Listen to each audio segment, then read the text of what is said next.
আর দর্শক শ্রোতা দেখেন আমাদের বাংলার মাটিতে বিভিন্ন ধরনের সহজ মশলা উৎপাদন হয়। এই কৃষক দেখেন ক্ষেতে দাঁড়ানো আছে, তার কি সুন্দর ক্ষেত, কি সুন্দর সে সহজ মশলা চাষ করছে।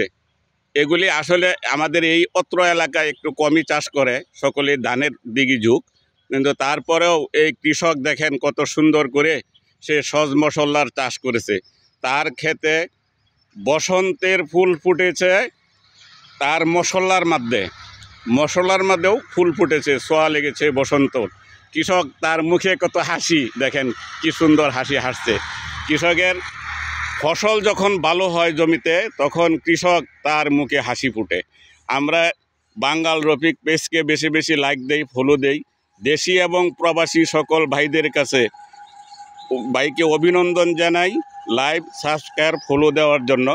এবং এই ফসল ভালো হোক, এটাই আমরা চাই। এই কৃষকের মুখের হাসি সব সময় থাকুক, এটাও আমরা প্রত্যাশা করি। মাঠের ফসলও সবসময় থাকুক, অনবরত একটির পর একটি যেন ফসল হইতেই থাকে।